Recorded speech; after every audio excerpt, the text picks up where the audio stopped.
የትግራይ ኃይሎች አማራ ክልል ውስጥ ፌደራል መንግስት ጦርነት ሲከፍት ፌደራል መንግስት በአማራ ኃይሎች ላይ ዘመቻ ማካሄዱን አልደገፉም። አብዛኛዎቹ የአማራ ኃይሎች የትግራይን ጦርነት ደግፈው ከፌደራል መንግስቱ ጋር ቆመው ነበር። በዛ ቂም በቀል አማራ ክልል ውስጥ ፌደራል መንግስቱ ጦርነት ሲፈጥር መደገፍ አለብን የሚል እንቅስቃሴ በተግባር አላየሁም። በተግባር አይደለም። እንዳውም አንዳንድ የትግራይ አክቲቪስቶች፣ የፖለቲካ ሰዎች በአደባባይ ወጥተው አማራ ክልል የሚካሄደውን ጦርነት ሲያወግዙ ነው ያየሁት። ይሄ ትልቅ ብስለት ነው፣ ትልቅ ጨዋነት ነው፣ ተገቢ እርምጃ ነው የሚል እምነት ነው ያለኝ። ስለዚህ ምናልባት ተጠይቀው እንደዛ አይነት አናደርገውም ቢሉ አይደንቀኝም። ሊሉ የሚችሉበት ሁኔታ መኖሩን በተግባርም አይቻለሁ ማለት ነው። አሁን ያለው አንጻራዊ ሰላም የትግራይ ህዝብ በብዙ ማህበራዊ፣ ኢኮኖሚያዊ፣ ፖለቲካዊ ችግር ውስጥ ሆኖ ቢያንስ ጥይት ሳይጮህበት የሚቀጥልበትም ሁኔታ ለብዙ ጊዜ ይቀጥላል የሚል እምነት የለኝም። በኢትዮጵያ የፖለቲካ ሰማይ ስር የወዳጅና የጠላት መስመር በየወቅቱ መልክ ሲቀያየር መመልከት አዲስ አይደለም።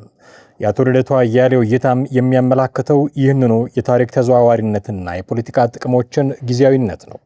በሰሜኑ ጦርነት ማዕበል ወቅት የሰሜኑ እሳት ወደ አማራ ክልል ምድር ሲሻገር የአማራ ህዝብና የክልሉ ኃይሎች ከፌዴራል መንግስት ጋር እጅ ለእጅ ተያይዘው ወደ ጦርነቱ አውዳማ ገቡ።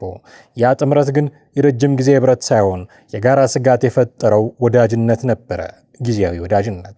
ዛሬ ግን ያ ትናንት ከፌዴራል መንግስቱ ጎን ቆሞ ደሙን ያፈሰሰው የአማራ ኃይል በተራው ከዚሁ መንግስት ጋር ከባድ ግጭት ውስጥ ይገኛል። የትናንት የትግል አጋሮች የዛሬ የውጊያ ባላጋራ ሆነዋል። ይህ የኢትዮጵያ ፖለቲካ ትልቁ የታሪክ ምጸት ነው። ህወሓቶች ግን በአቶ ልደቱ አያሌው ሲንቆለጳጰሱ ከእሳት የተማረ እጁን ወደ እሳት አይሰድም አይነት አቋም ውስጥ ናቸው።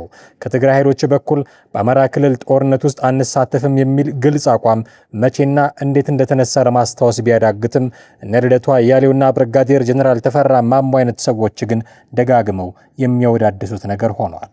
ከ3 ዓመታት አጥፊ ጦርነትና ከፕሪቶሪያው ስምምነት በኋላ የትግራይ ህዝብና አመራር አዲስ የደም አዙሪት ውስጥ የመግባት አቅምም ፍላጎትም የላቸውም። ይህ ገለልተኝነት ግን ከቸርነት የመነጨ ሳይሆን የራሳቸውን የውስጥ ስብራትና የፖለቲካ ክፍፍል ለመጠገን የኃይል ሚዛናቸውን ጠብቀው ነገ በትግራይ ምድር ላይ ሊያንዣብብ የሚችለውን አዲስ የውጥረት ደመና ለመመከት የተጠቀሙበት ስትራቴጂካዊ ዝምታ ነው። ይህ አቋም በአማራ ክልል ላለው ጦርነት ሌላ የህመም ገጽታ ይሰጠዋል። አማራ በባለፈው ጦርነት የሀገር ህልውናን ለማስከበር ከፌዴራል መንግስቱ ጎን ሲሰለፍ፣ ዛሬ ግን ከፌዴራሉ ኃይል ጋር ብቻውን የፊት ለፊት ፍልሚያ ውስጥ ወድቋል። ህወሓትም ሆነች ሌሎች አካላት የኛ ጉዳይ አይደለም ብለው እጃቸውን ማጣፋታቸው የአማራ ኃይሎችን በትናንት ዕለታቸው የተረሱና የብቸኝነት ስሜት ያደረባቸው ያደርጋቸዋል። በአጠቃላይ የአቶ ልደቱ ሐሳብ የኢትዮጵያ ፖለቲካ ቋሚ ወዳጅ ወይንም ቋሚ ጠላት የለውም ያለው የቋሚ ጥቅም ብቻ ነው የሚለውን መርህ በግልጽ ያሳያል። የአማራ ኃይሎች የትናንት መስዋዕትነት የዛሬ ውጊያቸውን አላስቀረውም። የትግራይ ኃይሎች ደግሞ የትናንት ባላጋራቸው ሲታመስ እጃቸውን በመሰብሰብ የራሳቸውን መጻኢ ዕድል በመጠበቅ ላይ ናቸው። ምንም እንኳን ከሰሞኑ አንድ የሚሆን ጥሪዎች በርትተው እየተሰሙ ቢሆንም ይህ ደግሞ አገሪቱ አሁንም ቢሆን የዘላቂ ሰላም ማህደር ሳታገኝ በጊዜያዊ ስትራቴጂዎችና በውጥረት ገመድ ላይ የተራመደች መሆኗን የሚያሳይ አስፈሪ የፖለቲካ ድራማ ነው። እስከ መቼ ነው እና አስረስ የማይያዙት? እስከ መቼ ነው? እነ ዘመነ እንኳን እሺ የለም፣ ሌሎቹ ማለት እዛው አማራ ክልል ያሉ ዋናዎቹ በቁጥጥር ስር የማይውሉት እስከ መቼ ነው? ሲሪየስ ጥያቄ ነው ያለኝ በሱ። አሁን ወደዛ ጥያቄ ነው ኢቭን የሚቀጥለው ዓመት ስራዎቼ መለኪያ ማስቀምጠው እኔ ቁልፍ የሚባሉ ሰዎችን በቁጥጥር ስር በማን እንዲሞቱ አልፈልግም። በግልጽ ልንገራችሁ፣ ማንም እንዲሞት አልፈልግም። የህግ ማስከበር ስራው ተሰርቶ ግን በቁጥጥር ስር እንዲውሉ ግን እፈልጋለሁ።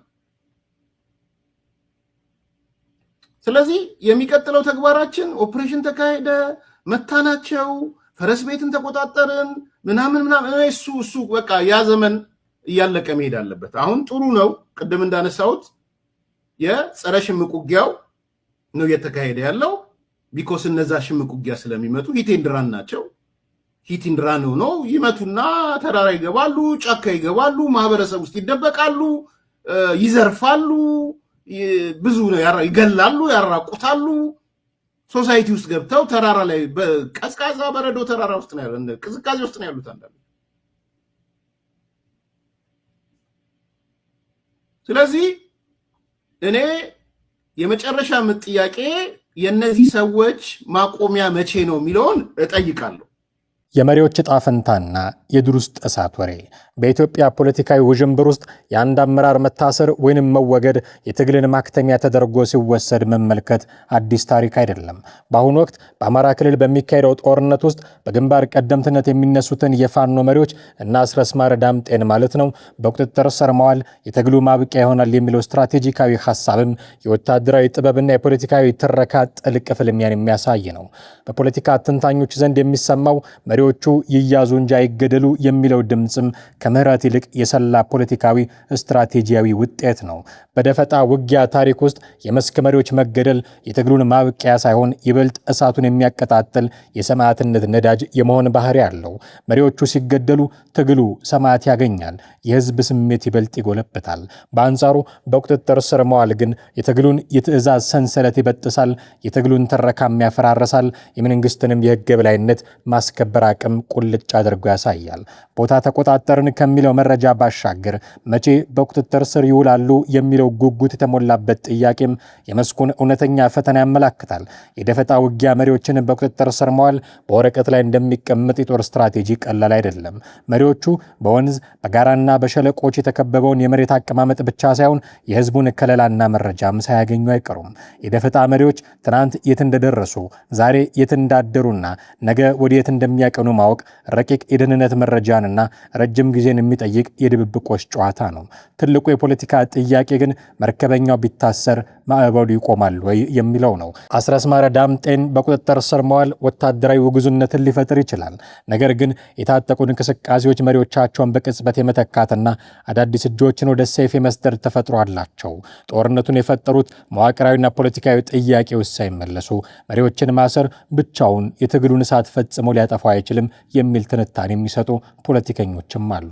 በአጠቃላይ መቼ ይያዛሉ የሚለው ጥያቄ ምላሹ ያለው በወታደራዊ የቀን አቆጣጠር ላይ ሳይሆን በመሬት ላይ ባለው የኃይል ሚዛንና የደህንነት የበላይነት ላይ ነው።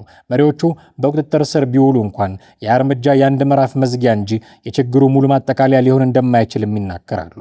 ዘላቂው ማብቂያ የሚመጣው መሪዎችን ከመያዝ ባለፈ እሳቱ እንዲነድ ምክንያት የሆኑትን የፖለቲካና ማህበራዊ ቁስሎች በውይይትና በፍትህ ለመጠገን ሲቻል ብቻ እንደሆነም ምክረ ሀሳባቸውን ያስቀምጣሉ። የዘመነ የዚህ የህወሓት ፋኖ ያ ማለት እነ ሳሙኤል ባለድል የሚባሉት በቋራ በኩል ያሉት ሌሎች የሉም ብያልኩ አይደል። እነ በዚህ በዋልድባ በኩል የሚንቀሳቀሱት የሉም ማለት አይደል። ግን እነሱ ከህዝቡ በታች ናቸው። ህዝቡ ይጠርጋቸዋል። በተደራጀ መልኩ ወልቃይት ቁራጭ መሬት ነው፣ ለወልቃይት ብለን አንጋጭም፣ እነሱ አንድ ኢንች አንሰጥም ያሉ አይ ሻይ ቡና እያሉ ወተት እየጠጣን እንፈተዋለን ያሉት ህዝቡም መከላከያ ሰራዊቱም እየጠረገ ከእዝ ማዕከላቸው እያራቀ እየበታተነው ነው ያለው። በልዩ ሁኔታ እየተመታ እየተጠረገ ያለው የህወሓት ፋኖ ነው። ከህወሓት ጋር ሞቴን ያርገው እያለ ያለው በአማራ ክልል በሚካሄደው የፋኖ እንቅስቃሴ ውስጥ የህወሓት ፋኖ የሚለው መጠሪያ መጠራት ከጀመረ አያሌ ወራት ተቆጥረዋል። በአሁኑ ወቅት ደግሞ በጎንደር ምድር ይህ ክንፍ ተጠርጓል የሚሉ መረጃዎች መሰማታቸው የትግሉን ውስጣዊ ስብራትና በጉልህ የሚታየውን የታሪክ ምጸት ቁልጭ አድርጎ ያሳያል። በደፈጣ ውጊያዎችና መዋቅራቸው ባልተጠናከረ ህዝባዊ እንቅስቃሴዎች ውስጥ በጠላት እጅ መወጋት ከባድ ስጋት ነው። የትናንቱ አጥፊ ጦርነት በአማራና በትግራይ ህዝቦች መካከል ያሳደረው ጥልቅ የስነ ልቦና ቁስል ሳይጠግ በዛሬው ጋራ ጠላት ላይ እንኳን ሙሉ በሙሉ መተማመን አለመቻሉ የኢትዮጵያ ፖለቲካ ትልቁ የታሪክ ጠባሳ ነው። የህወሓት ፋኖ የሚለው መጠሪያም በአንድ በኩል እንቅስቃሴውን ከህዝብ ድጋፍ ለማግለል የተሰራ የፖለቲካዊ ትረካ መሳሪያ ሲሆን፣ በሌላ በኩል ደግሞ ከትናንት ፍርሃት የመነጨ የውስጥ ጥርጣሬ ጥላ ነው። በጎንደር አካባቢ የተሰማ የተባለው የማጽዳት እርምጃ በሁለት የፖለቲካ መነጽሮች ሊቃኝ የሚችል የታሪክ ድራማ ነው። የፋኖ አመራሮች በህዝቡና በደጋፊዎቻቸው ዘንድ የሚነሳውን ከህወሓት ጋር ጥምረት ፈጥረዋል የሚል አደገኛ ስም ለማስወገድ መስመራቸውን ንጹህ ለማድረግ የወሰዱት የማንጻት እርምጃ ሊሆን ይችላል።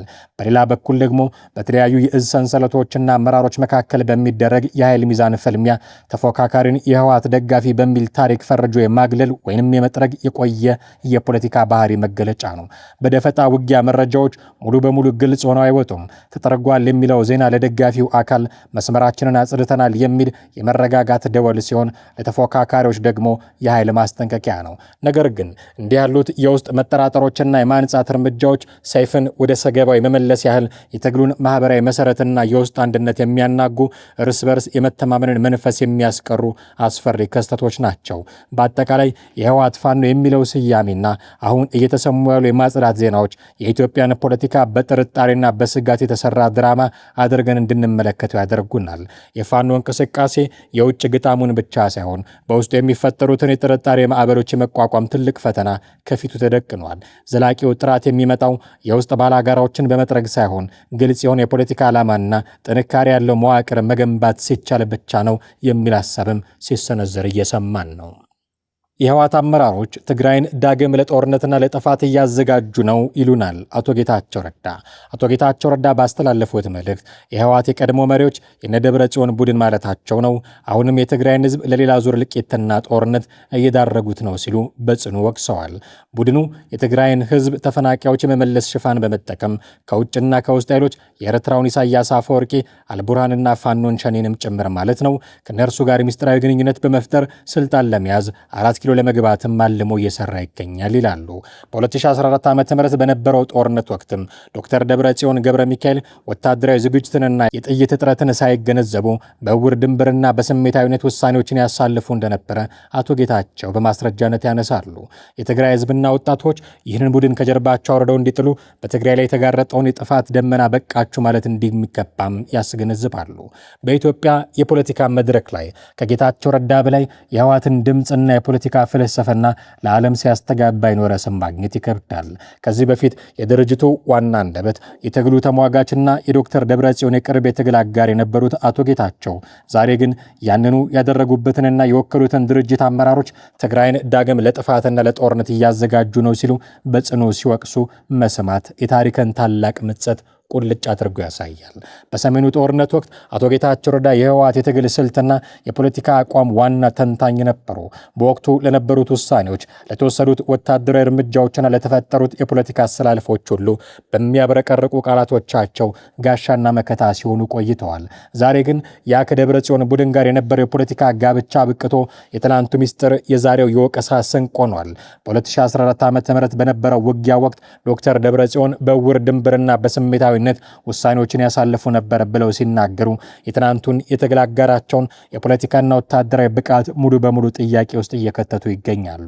የአቶ ጌታቸው ረዳ አሁናዊ መግለጫ ከመደበኛ የፖለቲካ ልዩነት ያለፈ ድፍረት የተሞላበት ነው።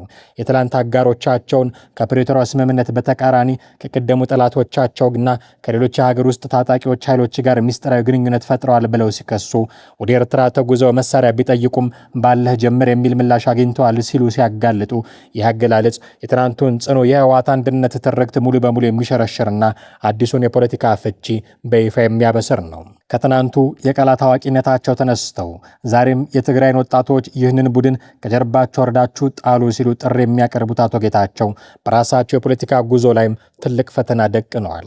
የትናንት ውሳኔዎች አካል የነበረ ሰው ዛሬ የዚያን ውሳኔ መሪዎችን ህዝብን ለጥይት ራትነት አሳልፈው የሚሰጡ አድርጎ ሲስላቸው ተደራሲውን የትናንቱ እውነት የትኛው ነበር ወደሚል ጥያቄ ይመራዋል።